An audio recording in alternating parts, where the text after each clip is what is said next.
morning. Yes, we're still in the morning. Je m'appelle Mona Fortier, je suis la députée d'Ottawa-Vanier-Gloucester et également très fière de vous accueillir ici comme coprésidente du caucus de la région de la capitale nationale et de pouvoir jouer le rôle de maîtresse de cérémonie ce matin. Before we begin, I would like to acknowledge that we are gathered today on the traditional and unceded territory of the Algonquin Anishinaabe people. We recognize and honor the enduring presence, cultures, and contributions of Indigenous peoples, and we are grateful to be able to gather on this territory today. Alors aujourd'hui, nous sommes réunis pour faire le point sur la réponse du Canada aux tarifs imposés par les États-Unis et sur les mesures mises en place pour soutenir les travailleuses et les travailleurs, les entreprises, ainsi que nos communautés touchées par ce différend commercial. Alors que nous continuons à naviguer dans un contexte commercial toujours en évolution, notre gouvernement demeure déterminé à protéger les emplois, à soutenir nos entreprises et à renforcer la résilience de notre économie. We are here today to share how Team Canada is strong and united, and we will share how we are supporting Canadian workers, businesses and industry, and protect jobs, create some in this evolving economic during these difficult commercial trade times. I do want to recognize all of you that are here today participating to this important announcement. I do want to thank the whole team of Ideal Roofing ici. Merci pour l'accueil, Philippe, et toute ton équipe.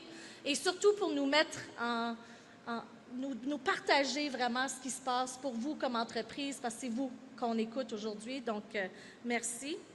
And I do want to say I have my colleagues here are each going to present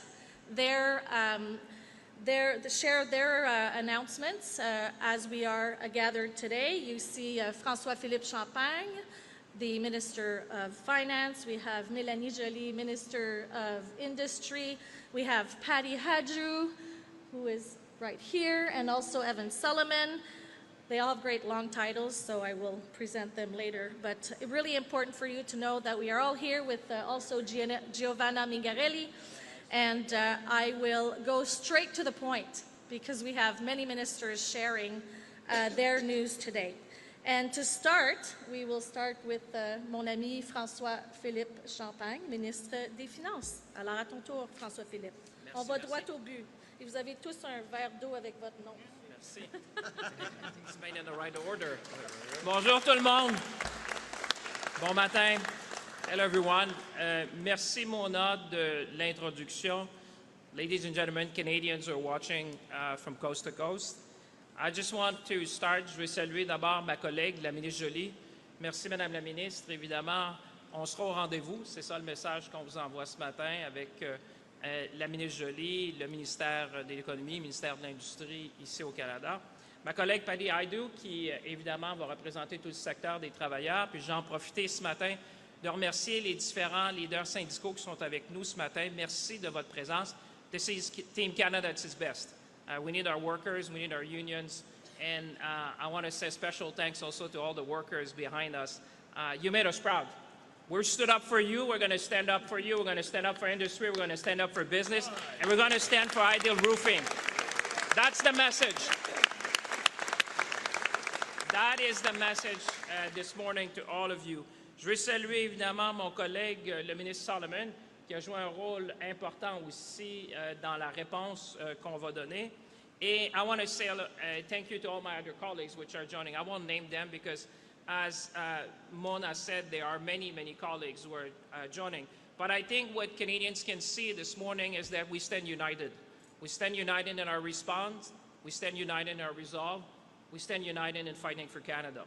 Et je veux évidemment remercier les gens d'Ideal Roofing de nous accueillir aujourd'hui. Philippe en particulier, très fier avec ton père. Imaginez un peu une entreprise qui a été fondée il y a près de 100 ans dans une ancienne gare d'ici à Ottawa. Vous entendez encore le son. Et qui est maintenant à sa 4e génération de dirigeants. Donc Philippe dirige une entreprise et qui emploie 350 personnes à Ottawa, à Toronto, à Moncton.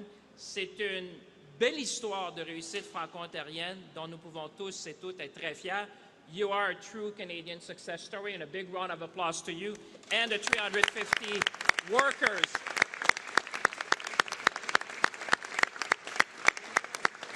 You know, you're supplying roofing across the country, and I saw employees who started when you were very young. They told me you were very young when they started, but now you're leading the company, and we're going to support you as we go forward.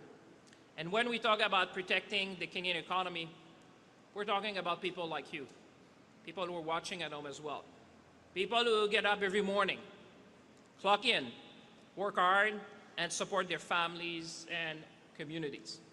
Le Canada traverse aujourd'hui un conflit commercial que nous n'avons pas choisi, mais auquel nous devons faire face avec détermination et engagement. This is an unprecedented challenge imposed on Canada. But Canada will meet the moment. Canadians will meet the moment. We will meet the moment together. And as the Prime Minister has said, we will support our workers, our businesses, and our industry with whatever it takes for as long as it takes. That is the essence of the message this morning, and that's why we are united with you, and that's why we want to present what we have to offer to Canadians. That's why we'll present the outline of our Canada Strong Responses Plan with targeted countermeasures and a substantive support package for workers and businesses totaling $7.5 billion. Because when Canadians stand together, nothing can stop us. Over the past several months, as you have seen, our government has worked intensely and in good faith to reach a mutually beneficial trade agreement with the United States of America. Minister LeBlanc, our Chief Trade Negotiator, Janice Charette, our negotiating team, and the Prime Minister worked tirelessly on behalf of all Canadians. But ultimately, the terms proposed by the U.S. administration were uneconomic, unfair, and ultimately unacceptable. They asked too much of Canada and offered too little in return. Accepting them would have harmed our workers, people like you see here today, weaken our industries, and compromise principles fundamental to our nation. So we stood up for our workers, we stood up for our businesses, we stood up for Canada. Nous n'avons pas choisi ce conflit commercial, mais lorsque notre intégration économique est utilisée comme levier à exploiter, plutôt que comme fondement d'un partenariat gagnant-gagnant, nous devons nous tenir debout et défendre nos intérêts, défendre nos travailleurs, défendre nos entreprises et défendre notre souveraineté économique. Jamais nous n'accepterons qu'un autre pays nous dicte la voie à suivre. Notre avenir nous appartient en tant que Canadiens. C'est l'essence même d'être maître chez nous. On August 22nd, the United States of America imposed tariffs on 50% on approximately $28 billion in Canadian goods. Those tariffs will have real consequences for Canadian workers, businesses, and communities across our nation. Canada must respond, and today we are, in a proportionate, targeted, and strategic way. Today I'm announcing that Canada will match the United States tariffs dollar for dollar, rate for rate. Effective September 8th, Canada will impose counter tariffs of up to 15, 25, or 50% on $27.6 billion in imports from the United States of America. For each product, our tariff would match the American tariff on the same type of Canadian good. Notre objectif est de protéger les travailleurs, les producteurs et les manufacturiers canadiens, comme on voit ici ce matin, tout en plaçant les produits fabriqués ici dans une meilleure position concurrentielle sur le marché canadien. Un peu l'essence de ce qu'on discutait avec Philippe ce matin, de donner une chance à nos entrepreneurs, nos bâtisseurs canadiens de pouvoir être compétitifs sur le marché canadien.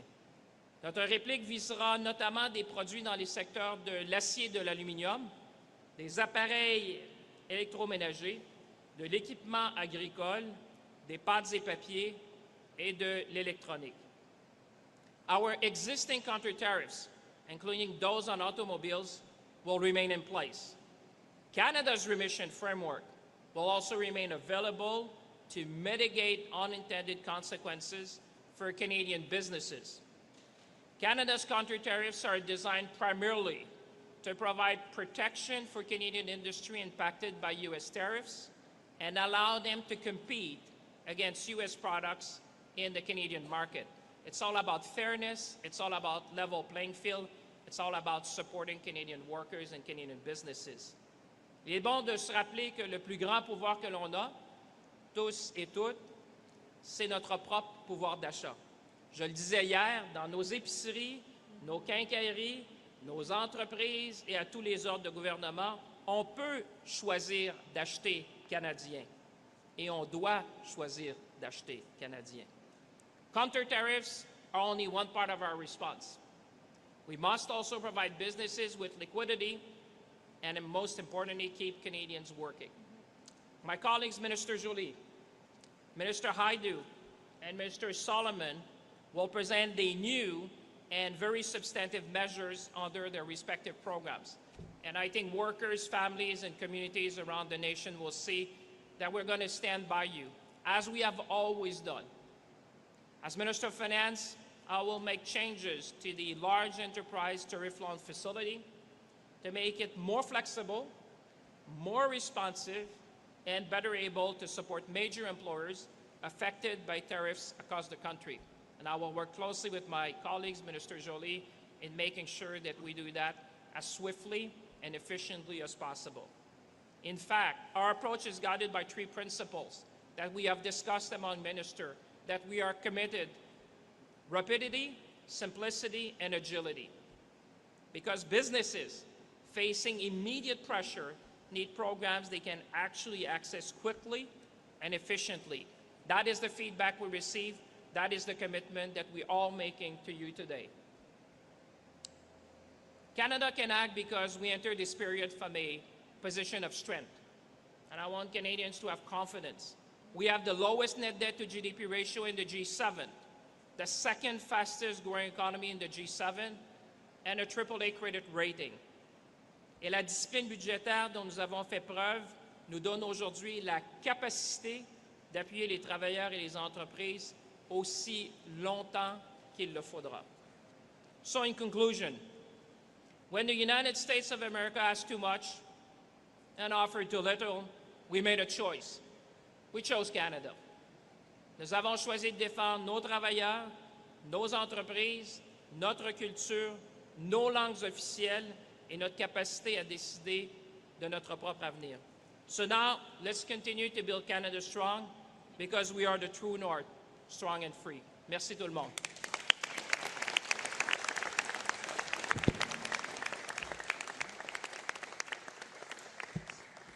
Merci, François-Philippe, pour ton leadership. Merci pour, évidemment, la table au prochain chapitre qu'on va entendre aujourd'hui. Et oui, tu as raison, nous sommes maîtres chez nous. We will stand up for Canada. We are standing up for Canada. And I would like now to invite Minister Mélanie Joly to present her chapter of today's announcement. Merci.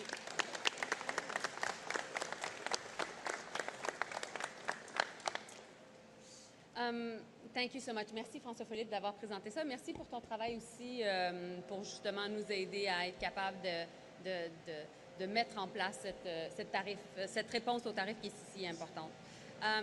We live in a much more complicated and dangerous world, and of course we take act of the U.S. decision. But to be frank, we've been on the front lines before, and when tariffs were imposed the first time, Canada acted quickly.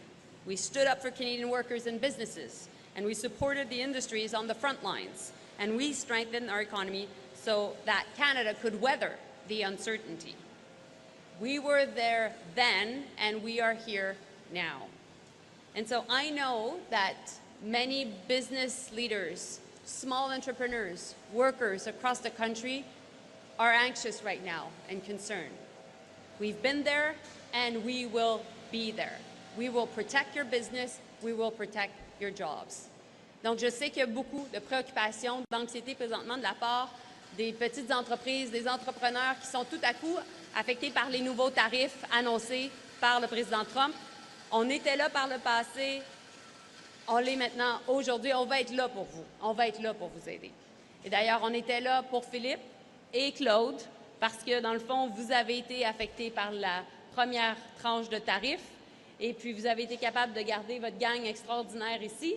Et donc, on va continuer à vous aider. Au cours de la fin de semaine, j'ai réuni mes collègues ministres responsables des agences de développement régional pour préparer le plan de match. Et j'ai donc travaillé avec Evan, j'ai travaillé avec Patty et plusieurs autres de mes collègues. J'ai également été en contact avec certains de mes homologues provinciaux, notamment j'ai eu de longues conversations avec Bernard Drinville, le ministre de l'Économie du Québec. Nous devons agir avec urgence pour protéger les travailleurs, les entreprises et les industries stratégiques du Canada. I will be heading later today to Alberta, to British Columbia and Ontario to meet with business leaders and workers directly affected by these tariffs, hear what they need from government, and make sure that our support is reaching those who need it the most. We will be agile and flexible, and we will continue to adapt as we go. We will not accept a bad deal that asks too much of Canada and offers too little in return. And of course, as François-Philippe just announced, we will respond to the U.S. tariffs dollar for dollar. My job in the context of this crisis is to present the support measures for industries affected by these tariffs. And so our government is introducing a $7.5 billion package of new enhanced measures. So this package includes a lot of support through different agencies. So if you're a small business right now, you have to contact either your regional development agency or the BDC, which you're potentially already working with. Small businesses, through the regional development agencies, will have access to $3 million of non-repayable loans, so basically grants for $3 million, and up to $2 million of interest-free loans. And the businesses that will be able to have access are around those that will have $1 million in revenues. That entire support through the regional development agencies, that may be ACOA in Atlantic Canada, DEC in Quebec, FedDev in Ontario, which Evan is in charge of, FedNor in Northern Ontario, which Patty is in charge of, Prairie Scan, which our colleague Eleanor is in charge of, and Pacifican also in BC, which Gregor Robertson is in charge of, and Canor, which our colleague Rebecca Chartrand is in charge of, will all be ready to help you. Now, the other way we'll be able to help a lot of our small businesses is through the BDC, which will have $500 million to support through interest-free loans that will be between $250,000 to up to $5 million. And there will be no repayment, no capital actually to pay back to the BDC for the next 36 months, so after the Trump administration. And so what businesses will need to show is they only need to show that their cash flow will be impacted by the tariffs. So the cash flow forecast is clear that basically they'll be impacted by the tariffs. And finally, for bigger businesses, so medium and big businesses, we will work through the Strategic Response Fund, so through the Canada Strong Diversification Fund, to help businesses. And we are now putting $2 billion to support these medium-sized and big businesses. Donc, notre objectif présentement, c'est d'aider les petites et moyennes entreprises et également d'aider les plus grandes entreprises. Pour les petites entreprises, ça va être via DEC au Québec, donc l'Agence de développement économique régional. Il va y avoir du soutien non remboursable jusqu'à 3 millions de dollars qui va être offert aux entreprises affectées par les tarifs et 2 millions de dollars aussi de liquidité, donc de prêts sans intérêt. Il va y avoir également un programme via la BDC. La BDC va pouvoir offrir des prêts sans intérêt. Il n'y a aucun capital qui va être nécessaire à rembourser pour les prochains 36 mois, donc après l'administration Trump. Et ce que les entreprises vont devoir démontrer essentiellement, c'est que leurs prédictions de liquidité vont être affectées par les tarifs. Et finalement, nous allons voir également le Fonds de réponse stratégique, 2 milliards de dollars pour aider les grandes entreprises affectées par les nouveaux tarifs. Et on va aller rapidement, on va être très agile et notre objectif est de pouvoir justement vraiment être capable de répondre à la demande. Lors de la première tranche de soutien, nous avons aidé environ 1000 entreprises et nous avons protégé 36 000 emplois, mais nous savons que la demande va être plus grande parce que les tarifs affectent plusieurs différentes industries. So, under the first chapter of the trade war, we were able to support around 1,000 businesses across the country and protect 36,000 jobs. Right now, we know that there are many new sectors affected and, of course, many new businesses and jobs to be protected. The lesson from the first round of tariffs was clear. We cannot control the decisions made in Washington, but we can control what we build here at home. And we are already seeing Canadian companies step up like never before. These companies are showing us what Canada can do when we bet on ourselves. Voici comment nous gagnerons, en renforçant notre économie chez nous, en produisant davantage ce dont nous avons besoin et en facilitant l'achat canadien, l'embauche canadienne et la construction canadienne. Because economic sovereignty means having the capacity to produce, invest, and grow in Canada. Building at home is not a plan B. It is plan A. So, for many of you watching us right now, you may ask yourself, what can I do? What can I do to help? This morning, I had the chance to talk with many associations of retailers to really have them on board to make sure that at your grocers, at your local shop, that you understand what are the Canadian products. And I have their support to make sure that's the case. And we will push them to make sure that that's the case, because that's really how you can help. If you see a Canadian product, please support it. Because what is really important from this new chapter of the trade war is that actually when you choose a Canadian product, you're not only putting pressure on the US. Right now, you're protecting jobs, because the new companies that are affected by the tariffs are actually those that you may see at the grocery store or at your local Canadian Tire. That's what you can do.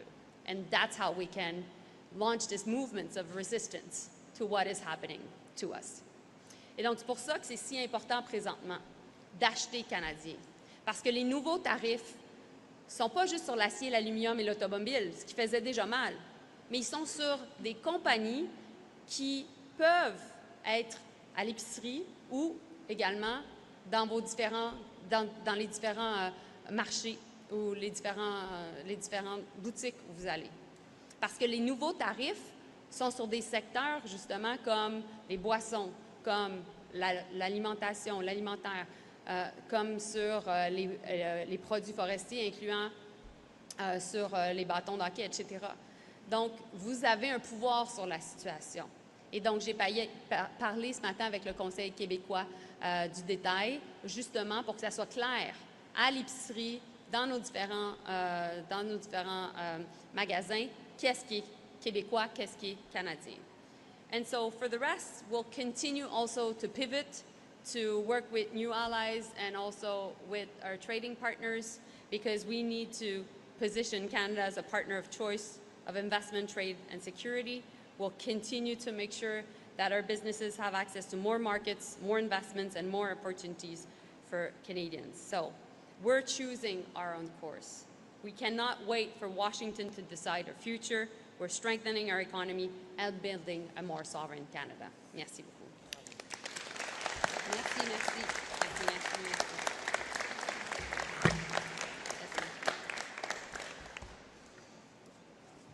Merci, Mélanie. Et moi, ce que j'entends, c'est agile, rapide et flexible, qui est super important aujourd'hui. It's really important to say that those regional economic development agencies, and the BDC are strategic instruments that will help us go through the next phase, but also build on those regional agencies that understand what's happening coast to coast to coast.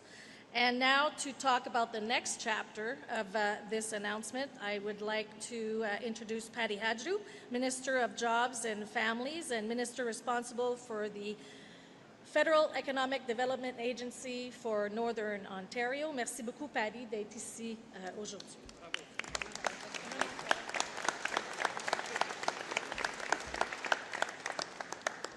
I'm going to use the water. Yeah, that's a good idea. Can I take it? Yeah, thanks.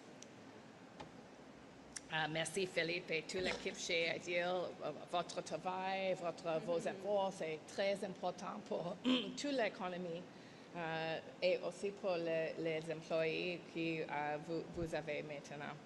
I'm really pleased to be here at Ideal, and I also want to acknowledge that this is a unionized shop and, in fact, represented by the United Steelworkers, and Kevon Stewart is here somewhere, and his team.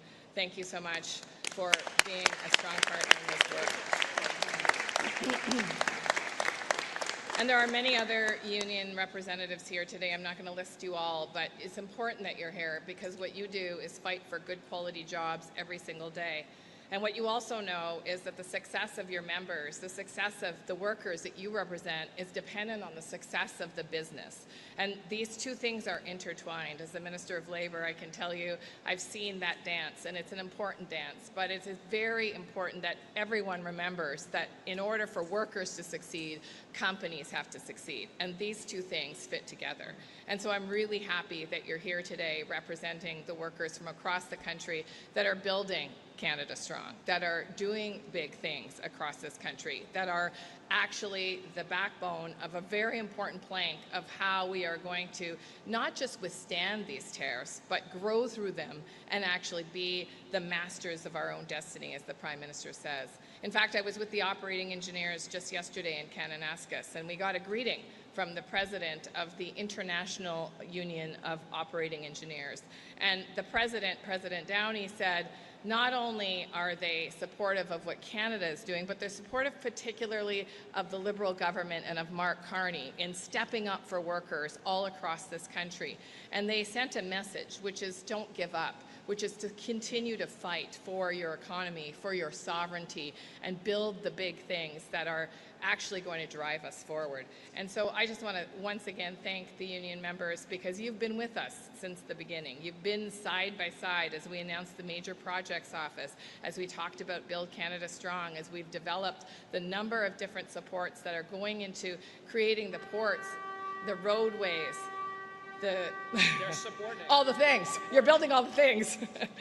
And it's not the first time, by the way, as Melanie and Francois Philippe have talked about, that we've faced these unjust tariffs and economic attacks. In fact, I'm from Northern Ontario, and I can tell you that we've seen this in softwood lumber and in pulp and paper over many, many years. And so this is an experience that workers are familiar with, and it's why there's so much worry and anxiety across Canada, because people have felt the impact of these things before. Yes, not on the same scale, at the same speed that we've seen, but certainly in pockets of industry that have faced unjust tariffs, faced economic warfare, and that has a direct impact on livelihoods, on families, and indeed deeply on communities.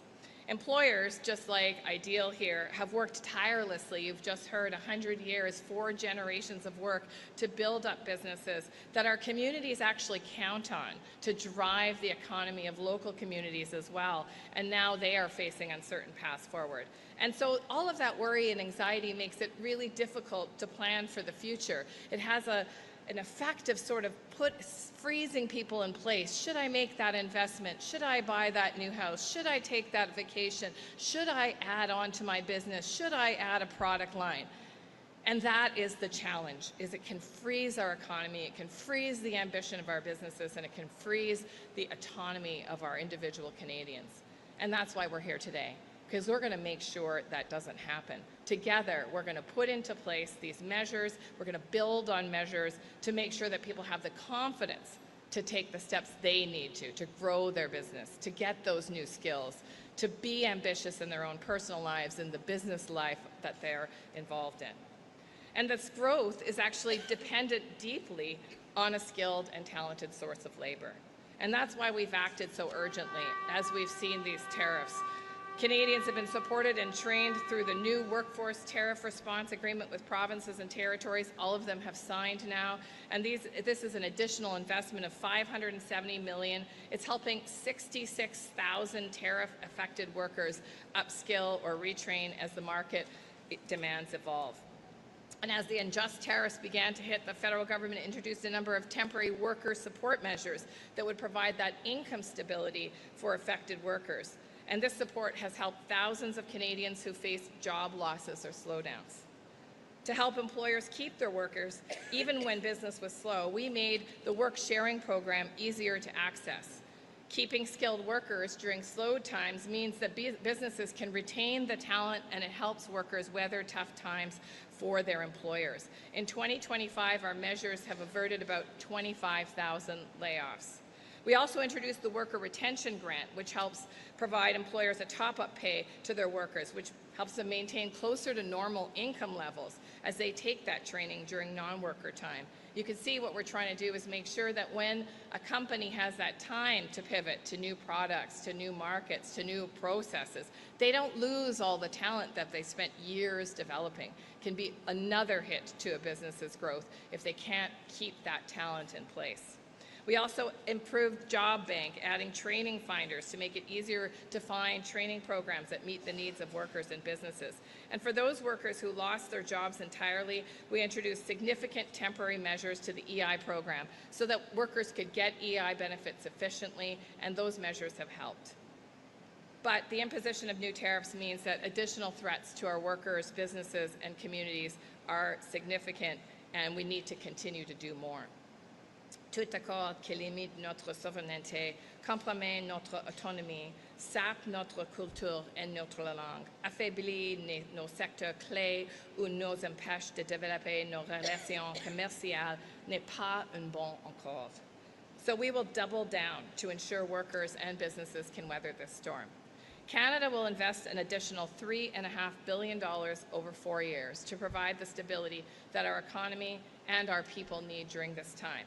So for workers, we'll extend those 3 EI temporary measures already in place by up to 1 year. The 1-week EI waiting period will continue to be waived so that claimants can receive benefits the minute they lose their job. Workers will continue to be able to access EI benefits immediately without exhausting any severance pay. That's vacation pay, any time accrued, so that support starts quickly and all severance money stays with the worker. 20 additional weeks of regular benefits will continue to be available for long-tenured workers so that workers who need more time to find new employment have the access to additional weeks of income support. And the best news for workers is when they stay in their workplace, even during slower times, it's good news for their employers. So we're going to enhance the worker retention and retraining program to go even further than the existing measures to help employers keep their workers even in periods of reduced operations. Employers will be able to reduce employees' work schedules to as little as 2 days per week, while workers receive EI benefits to help replace a portion of their lost earnings on days not worked. When the employer arranges for training activities in the off days, the income replacement will be 70% of total earnings, as opposed to 55% of insurable earnings under the previous work-sharing program. And the program will include a new $1,000 training dollar bonus per employee, and this will be delivered with regional development agencies so that those small and medium-sized enterprises can get the help that they need very quickly.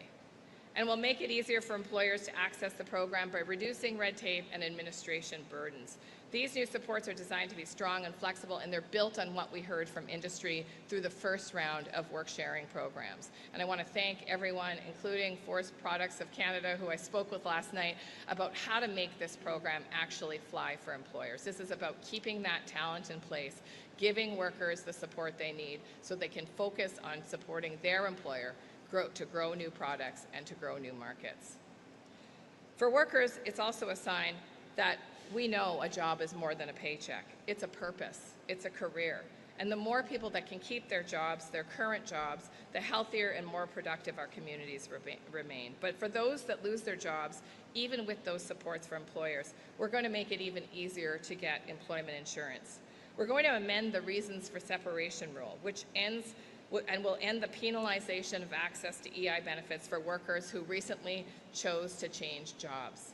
De plus, nous suspendons ce qu'on appelle la règle relative au motif de cessation d'emploi, mettant ainsi fin à la pénalisation effective en matière d'accès aux allocations chômage pour les salariés qui ont récemment choisi de changer d'emploi. You shouldn't be penalized from accessing employment insurance if you left a job recently to get a different job. And so we're going to make sure that you can access EI if, in fact, you've lost your new job. And we'll make sure that Job Bank has the best information available about what jobs are out there, including on major projects, in defense investments, or through community investments. And we'll work to make sure that job seekers are more easily connected to this valuable service. So you can see from the package of measures that Melanie and François-Philippe and I have spoken about today that we're not taking these attacks on our economy lying down, because Canadians are fighters who stand up for their businesses and for their families and for their communities.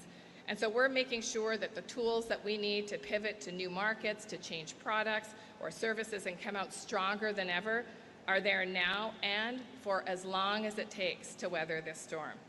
Because Canadians know how to navigate storms.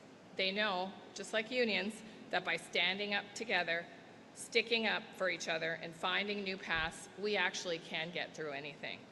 And these measures today will serve as the tools for the next part of our fight to build Canada strong. Thank you very much.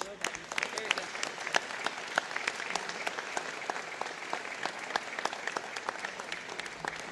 Merci, Patty. Thank you, Patty. And this chapter is really important because workers are key to our economy, and the response and the package that you just unpacked here is really important. And I know workers are very curious and will have to go and check how they will be supported. But you just laid out a lot in such little time, but you demonstrated that working with industry and finding ways to support workers is our response, and thank you for that. Alors maintenant, pour pouvoir entendre un peu plus ce qui se passe via, entre autres, le soutien d'une agence économique régionale, je vais inviter le ministre Evan Solomon, Minister of Artificial Intelligence, Digital Innovation, and also Minister responsible for the Federal Economic Development Agency of Southern Ontario, to come in and share his chapter on today's announcement. Merci, Mona. Bonjour à toutes et à tous. Merci, Minister Champagne, Jolie, Haidu, Giovanna. Great to see you here. Lots of great colleagues. Et merci à Claude et Philippe et à toute l'équipe ici d'Ideal Roofing de nous accueillir aujourd'hui. Quelle entreprise formidable ici, une vraie championne canadienne franco-ontarienne. C'est vraiment une grande compagnie merveilleuse. Thank you.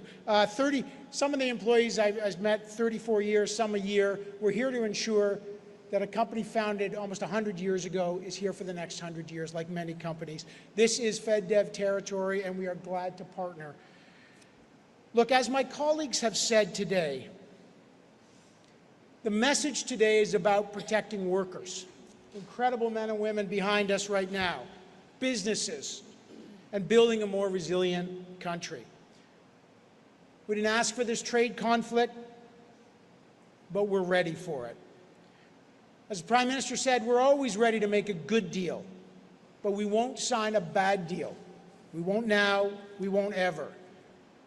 Prime Minister said that we're already giving ourselves more than anyone can take away, and we are just getting started. We have a plan, and you heard the outlines of it today, to protect our workers and to build this country stronger.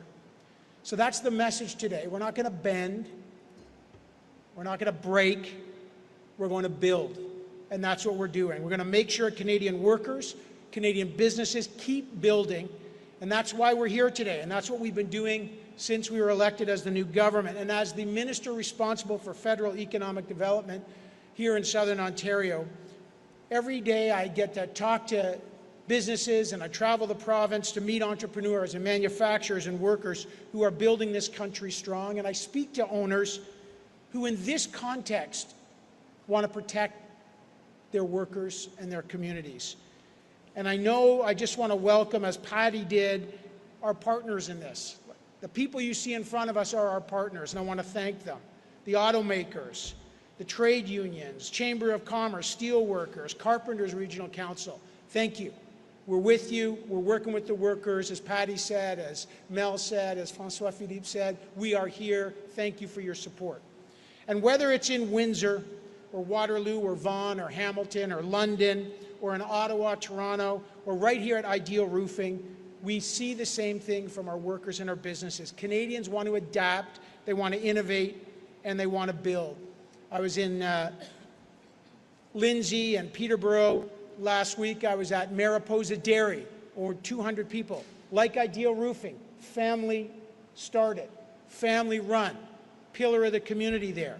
Armada Tool Works, family run, also great company, employing more than 200 people. They're creating good jobs, they're innovating, they're exporting, and they're building their communities, and they're leaning in to the future. They're not backing down.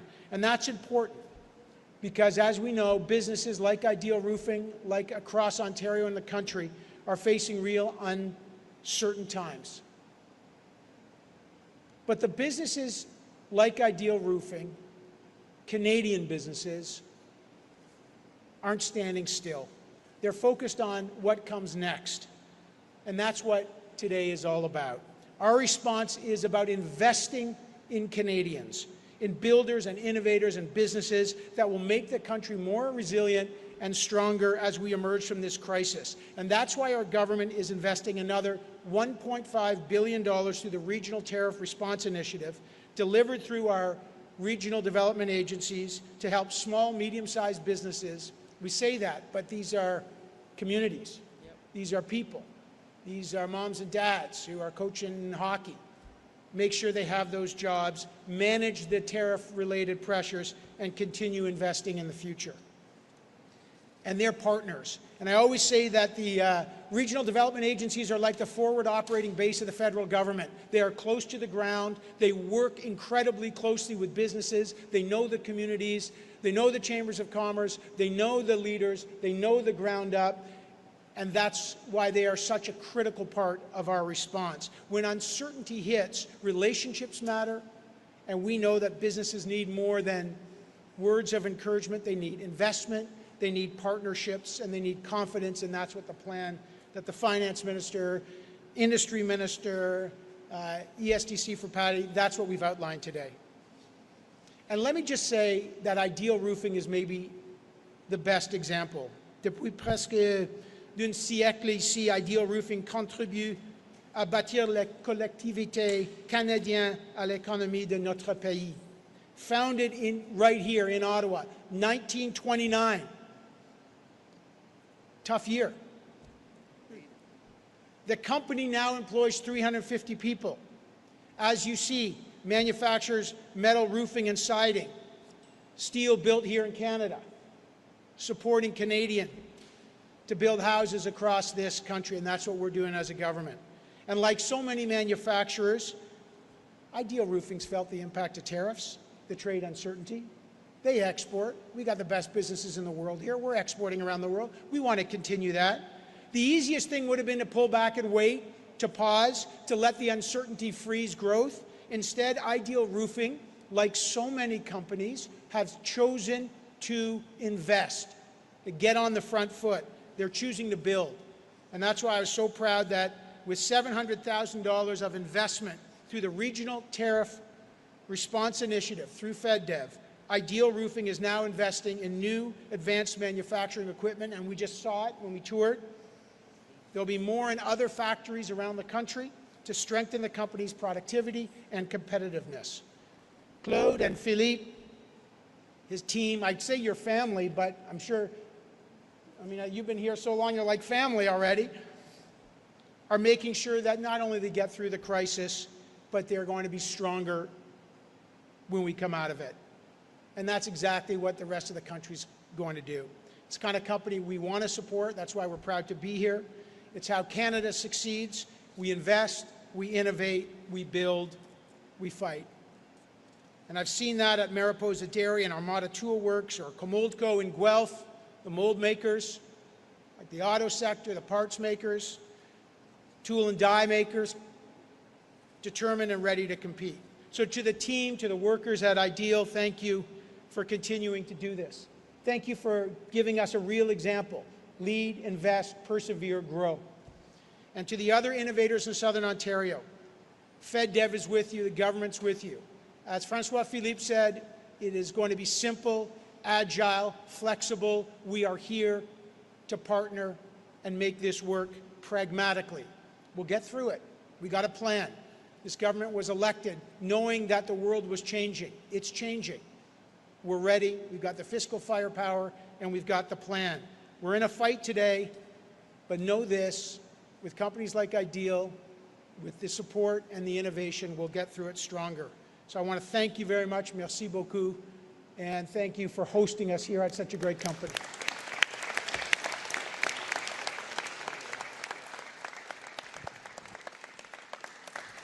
Merci, Evan. Thank you, Evan, for sharing this important message in this, let's say, final chapter of this announcement, but I'm sure other chapters will come up as we go. Buy Canadian. On achète canadien. Ça va être important de soutenir nos entreprises, nos travailleurs, nos familles. Et je vous invite à aller faire un geste concret aujourd'hui quand vous allez acheter votre prochain produit. Il faut qu'il soit canadien. Let's make it Canadian. Alors, sur ce, je vais... I can see the media ready to go to the next chapter of question and answers. Je vais demander à Audrey d'animer la session de questions-réponses avec les médias. Merci. Nous allons maintenant passer à la période de questions pour les 25 prochaines minutes. Veuillez mentionner votre nom, votre média et préciser à qui s'adresse votre question. Ce sera une question et une question de suivi. We'll now move to question for the next 25 minutes. Please state your name, your media, and who the question is for. It will be one question and one follow-up. Yeah, hi Ministers. Ryan Tumulty, Toronto Star. I hope you'll stick around for many questions from my colleagues today. As always. But to start with, today you are bringing in retaliatory tariffs. You are not bringing in any export levies on Canadian energy or Canadian potash, two areas that are critical to the U.S. economy. I'm wondering why you're not using those levers now, and if you might use them in the future. Well, let me start. We have always said from the get-go that we would be strategic, proportionate, and that we would respond in a way that serves Canada's best interest. What you see today is a number of tariffs, and we have been consulting broadly. I think you heard that from Minister Joly as well, and we have done that for a long time. You know, sadly, we have been in this trade conflict for quite some time, so we know the products that needs to be tariffed. We have been consulting, for example, with the steel industry. We've been consulting with Alu Québec. We have been consulting with manufacturers across the nation. And what is different and what you have heard today is that the new tariff imposed by the U.S. administration is going to be disproportionately affecting small and medium-sized businesses. That's why we're here today, and that's why we have decided to put I would say, a very substantial support package. We're talking about $7.5 billion to support workers and to support industry. But you have to get back to first principle. This is about protecting a Canadian industry impacted by U.S. tariff, and I've said it yesterday, this is about the level playing field. We want to make sure that companies like the one we're here this morning can be selling and be competitive in the Canadian market.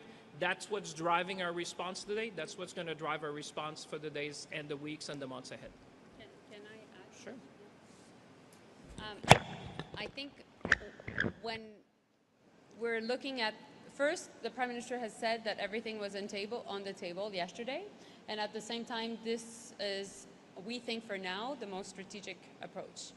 Because when we're looking at the counter tariffs, we're looking first at protecting the businesses that are affected here, Because if they were exporting to the US, we need to make sure that the competitors don't have access to the Canadian market in a better way than their own, products.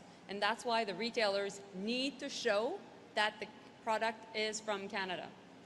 For a second, we're also targeting products that will target states in the US. And so we're being wise and strategic to put political pressure. And that's why we think it's the right thing to do right now. And that's why I think François Philippe's approach is just the perfect one for now. Yesterday, Ontario Premier Doug Ford called the president a loser. He called him the king of bankruptcies and used some other colorful language to describe the president. I'm wondering if you think that hurt the relationship and if anyone in the federal government asked him to tone it down. Listen, we have seen this for a long time. Minister Joly and I have been both Foreign Minister of Canada.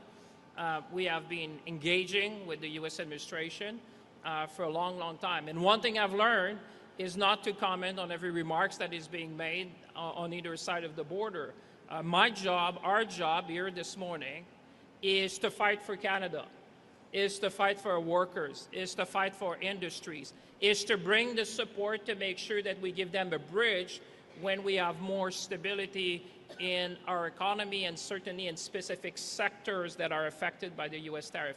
That's what Canadians are expecting from us. They're expecting each and every one of us and the Prime Minister to stand up for Canada. That's what we did in our trade negotiation, to pivot, to make sure that we support the workers behind, the families, the communities across our nation. And at the same time, and I think that's been mentioned by my colleague, Plan A has always been to build Canada, to remove interprovincial trade barrier, to make sure that we diversify. I'm going to be hosting the Finance Minister of India just tomorrow, 5th largest economy in the world, 1.4 billion people that want to trade with Canada, and at the same time to make sure that we do big things in this country. This country is a nation that does big things. Just think about Churchill Falls we did recently. That's another James Bay. A whole generation of people have dreamed about that. 20,000 jobs. You're talking about 70 billion of investment. Look at what the Prime Minister announced yesterday with my colleagues, Minister Joly and others, about shipbuilding. We're investing in Canada. We're investing in Canadians. We are building our country strong. That's the response that Canada needs to have. Sir. Hi. There's a bit of passion in that. I could see that in your eyes. Cormac McSweeney with City News. The Prime Minister briefed opposition leaders today on the state of talks and these measures here, but Conservative leader Pierre Poilievre is out again demanding that the government release the draft text of the deal that was on the table that you walked away from, saying Canadians have a right to see what you walked away from. Also demanding a recall of Parliament as soon as possible so that this can be debated, and he's calling for more tax relief. He's got a list of different tax measures he wants you to take action on. So can you respond, will you release the draft text? Why or why not? Will you recall Parliament? Why or why not? And could there be more tax relief on the way? That's a very smart way. You have 3 questions in one. I'm just looking at your colleagues. They're learning. The first thing, listen, this is probably the most publicly advertised, negotiation of a trade agreement I could recall. You've seen a number of media briefings. Minister LeBlanc has been out there with Janice Charette, our trade negotiator, briefing journalists, briefing Canadians at every step of the way, the Prime Minister as well. I can remember one trade negotiation which got more coverage than the one we're going through now. So in terms of transparency, I think Canadians have been able to follow that even on a daily basis. When it comes to recalling Parliament, listen, our job is to do the important work that Canadians elected us to do, is to put the measures in place, make sure we consult. We're consulting broadly with Canadians. I had the finance minister's meeting yesterday. The Prime Minister talked to the Premier, Minister Joly, Minister Salmon, Mr. Aidu. We're crisscrossing the country, engaging. You saw the union leaders in front of us. We are talking to every Canadian, every stakeholders, because this is our moment. This is a moment to stand up, and we're willing to listen to whomever may have ideas in the opposition to say, how can we perfect what we're putting forward? This is a Team Canada moment. And the last thing in terms of tax measure, listen, we already have probably the most competitive set of measures in the G7. But we're always looking at ways to support workers, to support businesses, especially small and medium-sized businesses. as we're looking at this particular period. I was talking to the Confederation of Small Businesses. We've been talking to Chamber of Commerce across the country as we're doing pre-budget consultation, and I can assure you that the voice of businesses, the voice of workers, the voice of small businesses in particular is well heard, and I can assure you that Canada will remain the most competitive country in the G7 for making investments. Okay. Madame Joly? Oh, Patty. Yeah, Patty and Well, thanks for the question. And if the Conservative Party and the leader of the Conservative Party want to be helpful, they could stop voting against things like the Spring Economic Update that had $6 billion of investment for skilled trades training in this country. You know, there are pockets of this country that really need skilled trades workers. I'm looking at these unions who come to me on a regular basis saying, we'd love to have more members. We'd love to be able to have the capacity to get more members through their Red Seal. And so we listened, and $6 billion in the Spring Economic Update is dedicated to attracting people to the trades, making sure they finish their Red Seal, and helping employers hire those apprentices to actually ensure we have the talent and the labor we need to build major projects, to build community infrastructure, to ensure that there's machinists and all kinds of folks in the manufacturing sector that are ready and able to do the work that many companies are still looking for the talent to do. And so what I would just say is there's work to be done, and we would hope that there's less obstruction in the way that we're actually really pulling together with employers, with unions, and indeed with tradespeople and workers of all kinds to make sure that we have the talent we need for the challenge at hand.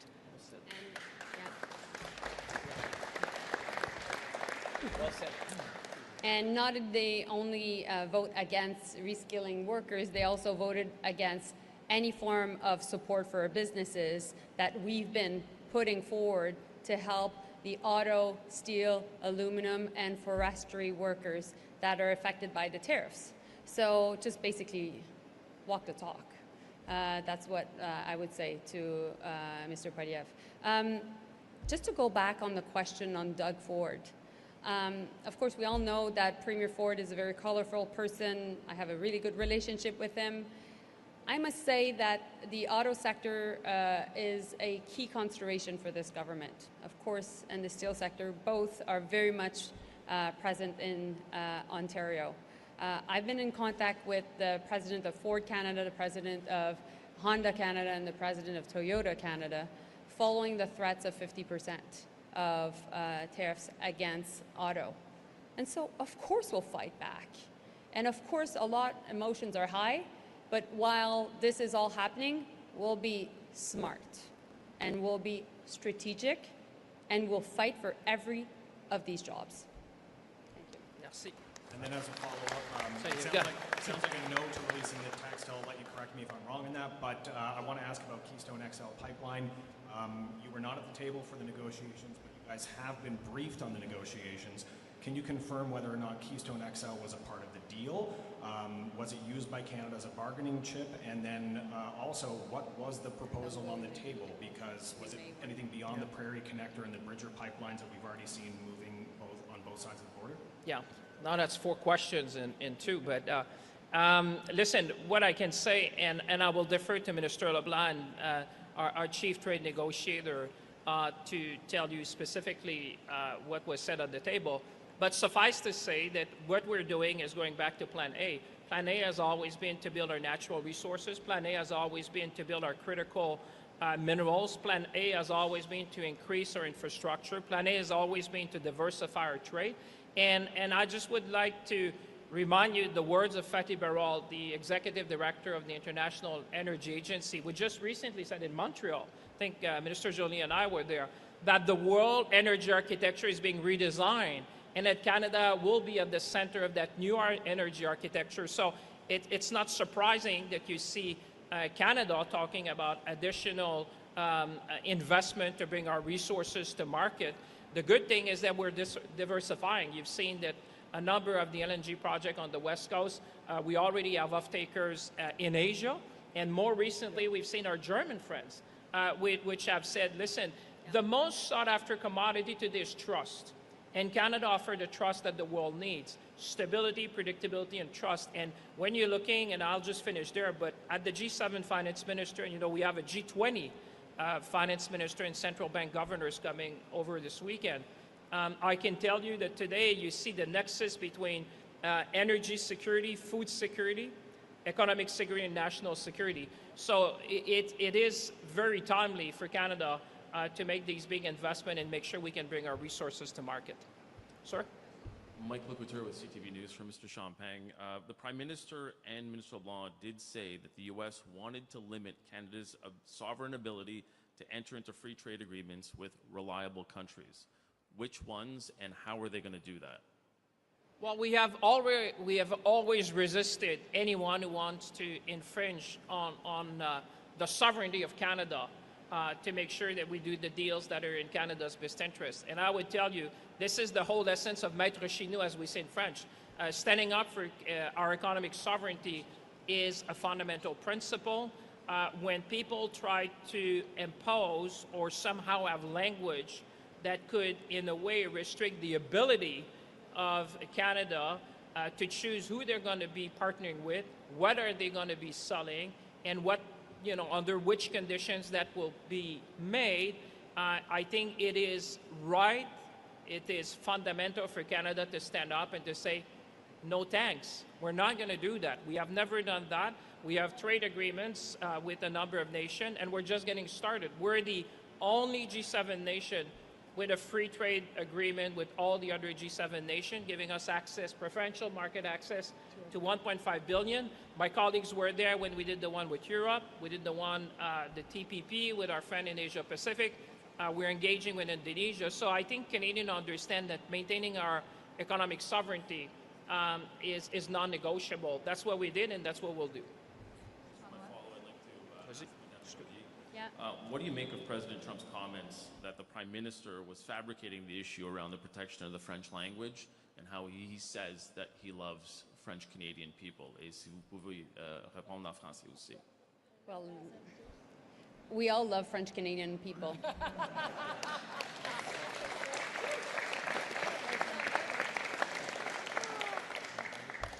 I'm in love with one too, The question is not about love.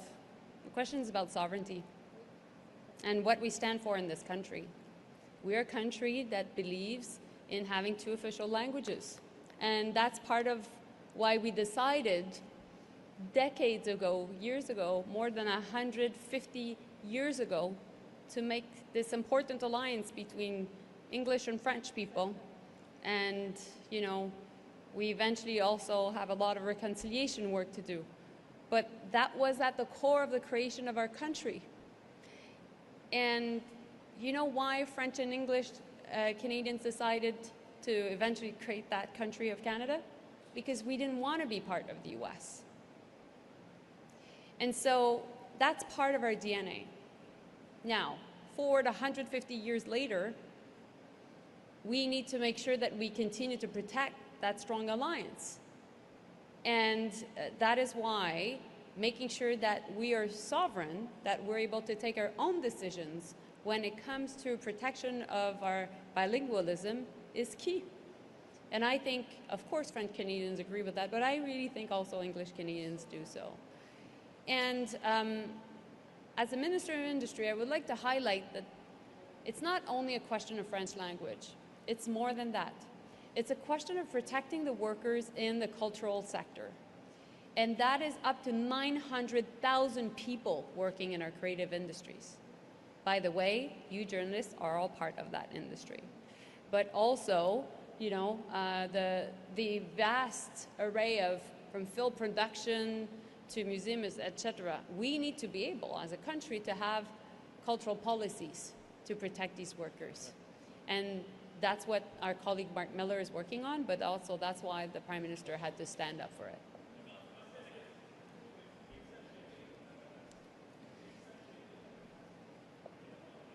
Mais premièrement, juste pour répondre à la question en français, on aime les Canadiens français, on aime les Québécois. Là, c'est pas une question d'amour, c'est fondamentalement une question de souveraineté. D'être capable d'avoir un pays qui est capable de protéger sa culture et son fait français. Donc, je n'irai pas dans les détails des négociations. Mon rôle dans le contexte des négociations était via mon ministère, de fournir toute l'information aux négociateurs sur l'impact des tarifs et l'impact potentiellement de l'entente. Mais ce que je peux vous dire, par contre, c'est que tous les pays au monde qui se respectent ont des protections sur leur culture, ont des formes de politique culturelle. Et dans le contexte des négociations avec l'Europe, l'Europe n'a jamais laissé aller sa souveraineté culturelle, sa souveraineté numérique. Et donc, c'est important aussi que nous, on le fasse. Et on va continuer à le faire. Tout à fait. Good morning, Ashley Brooks, CBC News. Minister Jolie, this morning, President Trump said that since he doesn't expect to do much business with Ontario anymore, that he is seriously considering renaming Lake Ontario the Lake America. Where do you think his head is at, and is there anything you can do to stop that? Sorry, I didn't hear the last part, sorry. Is there the question part? Just before. You said... President Trump said he's seriously considering renaming Lake Ontario Lake America. Okay, sorry. Is there anything you can do to stop that, and where do you think his head is at? We'll always call it Lake Ontario. Period. We're proud of our Great Lakes. We've navigated the, St. Lawrence River, the Great Lakes, for thousands of years. And it was part of a foundation of our country. And we'll just stand up for what we have. And meanwhile, I really think that while all these shenanigans are happening, we'll just be smart. And we'll be strategic, and we'll fight back.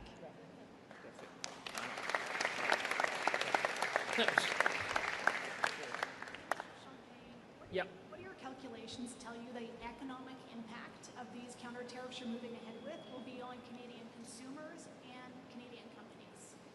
Well, first of all, this is not about generating revenues. This is about protecting our workers, protecting our industry, making sure that we have a level playing field, because when the United States decided to impose these tariffs, what we're doing today is making sure that the industry that have been impacted can compete in the Canadian market. And this is the essence of all my colleagues saying, the Buy Canadian policy makes more sense than ever. And I said that to the finance ministers of the province and the territories yesterday to make sure that we double down in a sense.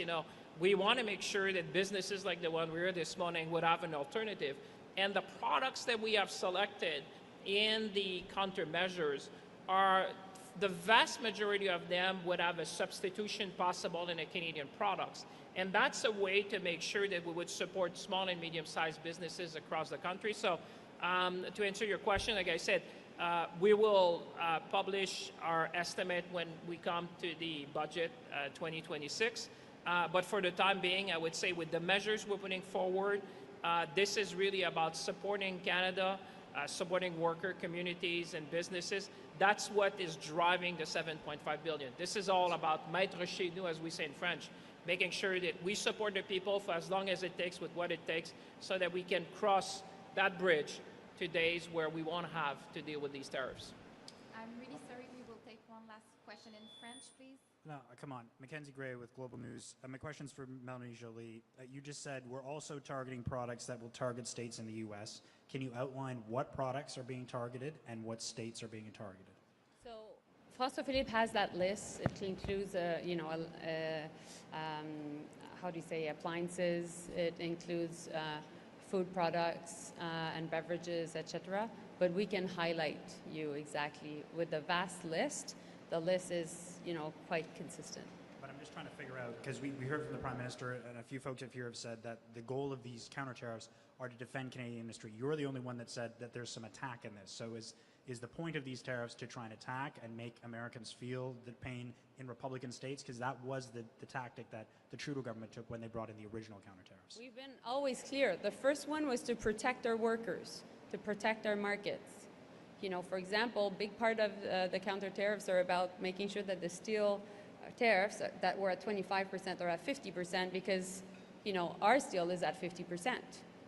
So that's an example. But of course, we've always been clear that we need to put pressure.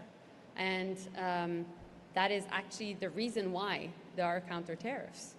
And, I think in the US, they're very much aware of that. And that's why they've been pushing to get rid of U.S. alcohol on shelves, because they know that it's having political pressure back home for them. Merci. On va prendre une dernière question en français. We'll extend a bit. Let's extend.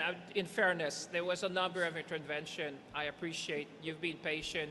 Canadians have been patient at home. It's a long press conference, but is that fair if we say it under 5 minutes or so, just to make sure we have, in all fairness to all of you, been patiently waiting? I'm just trying to manage fairness here. You go, sir. Thank you, Minister. Cameron Ryan with CPAC. In the list of tariffs released this morning, we see a lot of products used to build homes. I'm talking about treated wood, carpeting, fittings, doors, sinks, bathtubs, so many other products. Are you concerned that tariffing these products is going to make it more expensive to build homes in Canada when your government says that it's trying to make it easier to do so? Well, as you've heard from the get-go, we have been very strategic in how we have selected the list of products. When you go down the list, and I appreciate it, it's fairly detailed. It's hundreds of pages of codes. But what you will see is that a large proportion of the countermeasures we'll bring forward are relating to steel and steel derivative and aluminum derivative. So that's a big chunk of them, which the industry actually has been advocating to all my colleagues. Minister Aidu, she comes from a region that has been manufacturing for a long time. So we've heard the pressures around the country. And sadly, I said, we have been playing in that movie before, so we kind of know where we need to act to protect Canadian industry. So that's the vast majority. The other ones have been more sector specific. We have been listening to stakeholders across the nation, making sure that they are targeted, strategic, and very specific to the vast extent people can substitute for a Canadian product, because that's the whole point of that, is that at the end of the day, you want to have a level playing field for Canadian companies. Because if they're going to be, if our Canadian workers and industry are tariffed to go to the U.S., you have to make sure that imports from the U.S. would be tariffed at the same level, so that you have a level playing field. That is the philosophy. That's the That's the first principle, so that you have a level playing field. So that's why we have been very targeted, strategic in drawing up that list. And the excise tax on gasoline, it's been a tax holiday for the past several months, cut it back in the spring. Do you plan to keep that gas tax when it expires in, I believe it's September 8th? The Conservatives are calling for you to keep it. First of all, let me thank you for your question, because whilst we're talking about all that, this has, and I think Minister Joly highlighted that a bit with Minister Aidu and Solomon and colleagues, this is creating a lot of concern around the country. I mean, the situation we're living through. It is quite unprecedented when you have a close trading partner which is trying to exploit the economic integration, as opposed to using that as a base to do a win-win trade agreement. And I can understand for folks watching at home, I want to reassure them that we are confident in the Canadian economy, and what we're doing today is going to support families and communities. To your question, clearly, the things that is top of mind for people watching at home is the cost of living. There's no doubt about that. They're seeing that. This is adding to some anxiety, because people are concerned about the end of the week and the end of the month, the price of grocery, the price of gas, the price of rent. What I want to say to Canadians is that we've been acting on all three fronts. With the Canada Grocery Benefit, to help people, making sure that they have the support they need when they go to the grocery store. On housing, we have done generational investments to support people with affordable housing. And when it came to gas, we suspended the excise fuel tax, the federal excise fuel tax. And so the Prime Minister and I are always listening. We understand cost of living is, if you look at the polls, you would say that Canadians, that's top of mind to everyone. And I can assure you that we're very much seeds of that issue. And we're always looking with my colleagues to support Canadians in times of need. Are you going to do it or not, though? Or you're thinking about it? Have you ruled it out? I think I've answered your question very extensively on that. And I think that's your third question. Thank you. But thank you. Thank you for taking my questions today. The Prime Minister said in his speech on Saturday that in this year's budget, Canada will go even further in making Canada more attractive to businesses and investors. Does this mean that there will be more tax reforms incoming? And is Canada still committed, with today's announcement, is Canada still committed to a fiscal anchor for its deficit in the coming years? Oh, yeah, we're committed. Listen, what I said to Canadians in the sense, the good thing is that because of the fiscal discipline that we have shown, the Prime Minister, my colleagues and I, with lower expenses and we have higher revenues, if you've seen, we entered this period in a position of strength. That's why I'm saying we're standing here in a position of strength, saying we have the wherewithal to support Canadians, workers, and businesses with whatever it takes for as long as it takes. So that's the first thing. You know, we have the lowest net debt to GDP of any G7 nation. We have, despite all of what we discussed this morning, we are forecasted to have the second fastest growth in the G7, and we are the only country in the G7 with Germany with their AAA credit rating. If you look at the markets, you will see that they believe in Canada. We all believe in Canada. I know Canadians believe in Canada, and they know that we can meet the moment. You've seen comments also from a number of banks this morning that say Canada has what it takes to withstand that for sure. So that's the first thing. The second thing, on being the most competitive, definitely. I would say the marginal effective tax rate today in Canada is the lowest in the G7. We're always looking to make sure that businesses like the one we have here today would have the support they need. Our productivity super deduction is already paying dividend. You've seen we've created record level of employment. I would say that's why now what we're doing today, that's on the macro level with my colleagues, is that we're going to support people where they are, because we know that this is going to affect, small businesses in particular. That's why we're here today. This is a small business. That's why you've seen significant investment in worker support with Minister Aidu. This is one of the most comprehensive suite of measures that we can put to support our workers. And with Minister Joly and my other colleagues, we're going to make sure that businesses who need our support, we will provide the support they need to weather that. But I would say Canadians at home should feel confident. Canada is entering this period in a position of strength. Follow-up. Thank you. And this is for Minister Joly. President Trump has threatened additional tariffs on auto sector. Just wondering if there are more targeted measures incoming for the auto sector in the coming months or weeks or months. So we, of course, always take note of what President Trump says. We haven't seen anything coming out in terms of executive orders. And therefore, we will take action should there be executive orders. But for now, the tariffs against auto are at 25%, which was the case even before the negotiations that ended up in basically failing last week. Notwithstanding that, the threat to the auto sector is real. And so that's why I've been engaged with key presidents of our major auto sector companies, Honda, Toyota, Ford, and we'll continue to engage. We have supported many of these plants over the past months, and so that has been helpful for them to continue to be able to weather the storm.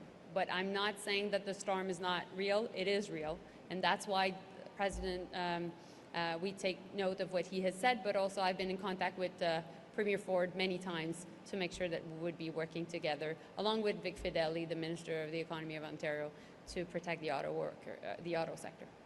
Merci. Dernière question française, s'il vous plaît. Bonjour, Andréane Pablaza, Radio-Canada. Vous avez dit ne pas vouloir d'escalade. Vous imposez des tarifs seulement sur des secteurs déjà visés par les États-Unis. Pourquoi on a l'impression que vous ne passez pas à l'attaque et que vous êtes en mode défensif? Je dirais plutôt on est en mode stratégique. La réponse stratégique, c'est de faire ce qu'on fait ce matin, c'est d'aller sur notre plan A. C'est-à-dire, on est dans un conflit commercial qu'on n'a pas choisi, mais il y a une chose qui est claire qu'on a démontrée, c'est qu'on va se tenir debout. On va se tenir debout pour nos travailleurs, pour nos industries, pour nos entreprises. On va se tenir debout pour notre langue française. On va se tenir debout pour notre culture. Et c'est ça, être maître chez nous. C'est ça qu'on démontre aujourd'hui. Puis en même temps, non seulement on s'est tenu debout à la table des négociations, mais aujourd'hui, avec mes collègues, on vous présente un plan de 7,5 milliards de dollars, justement pour appuyer nos entreprises, nos travailleurs, pour faire face à cette situation-là. Alors, moi, je pense que les gens qui nous regardent à la maison, les gens sont capables de faire la part des choses. vous savez, dans un conflit comme celui-là, il faut être stratégique, il faut être mesuré, il faut être sérieux dans la réponse. Et je pense que ce matin, ce qu'on vous présente, c'est une réponse qui est responsable, sérieuse et stratégique pour faire face à la situation comme elle est aujourd'hui. La ministre Joly le disait, écoutez, les choses peuvent évoluer. Hein? On l'a vu, vous savez, on vit dans un moment où il y a énormément de volatilité, de complexité. Et ce moment, ce qu'on essaye de ramener pour nos entreprises, c'est du soutien. C'est-à-dire, on va être avec là, dans cette période-là. Il y a beaucoup de choses qui arrivent en même temps, mais on est là avec vous. On l'a été déjà, parce qu'il faut savoir que ce qu'on annonce ce matin, le 7,5 milliards d'investissements qu'on va faire, de soutien, ça s'ajoute aux 25 milliards qu'on a déjà mis en place dans les 18 derniers mois. Donc, on a déjà été au rendez-vous. Et là, ce qu'on fait avec la ministre Joly, la ministre Nadeau, c'est qu'on bonifie un nombre de programmes, justement, pour être sûr que ça soit simple, que ça soit flexible et que ça soit accessible aux entreprises chez nous. Est-ce que je peux juste rajouter une petite suivi? Je pense que on est en guerre tarifaire, on a des lignes de front, puis on les défend. Mais l'autre analogie qu'on pourrait prendre, c'est qu'on joue aux cartes. On sait qu'on a plein de bonnes cartes dans notre jeu, mais on n'est pas prêt à les utiliser tout le temps lors de la première main. Il faut être intelligent. C'est ce qu'on fait. Avez-vous évalué l'impact que vos contre-tarifs vont avoir sur les ménages canadiens? Et si oui, est-ce que ça se compte en millions ou en milliards? Écoutez, on est dans les débuts de cette nouvelle ère tarifaire, c'est-à-dire de l'augmentation des tarifs qu'on a vus. C'est pour ça qu'aujourd'hui, on répond de façon très importante. Les économistes vont faire leur analyse, évidemment, mais ce qu'on présente aujourd'hui, c'est un plan de soutien pour les travailleurs, pour les entreprises, pour les industries, qui vont nous permettre justement, dans la grande majorité des cas, c'est pour ça qu'on a mis beaucoup d'emphase sur l'achat canadien, de substituer des produits d'importation pour des produits canadiens. Alors, je vous dirais qu'il est un peu prématuré de juger de l'impact économique de tout ça maintenant, parce qu'il va y avoir un facteur de substitution, c'est-à-dire que des gens qui importaient des produits des États-Unis vont choisir des entreprises canadiennes, des entrepreneurs canadiennes. Et évidemment, quand on arrive à substituer ça, bien, en plus du programme qu'on vient de mettre en place, moi, je vous dirais, vous avez vu les commentaires des grandes banques ce matin, certaines d'entre elles disaient, écoutez, le Canada est bien placé. Et comme je le disais, on est dans une position de force parce qu'on a été des gestionnaires responsables et prudents. Le cadre fiscal du Canada est le meilleur des pays du G7, donc on peut faire face à cette situation-là. Et c'est pour ça qu'aujourd'hui, on se tient debout pour nos travailleurs, pour l'industrie, pour le pays. Et c'est exactement ce que les Canadiens s'attendent de nous. Merci tout le monde. Bonne journée. Merci. Merci. Merci, bravo. Good job, Mel.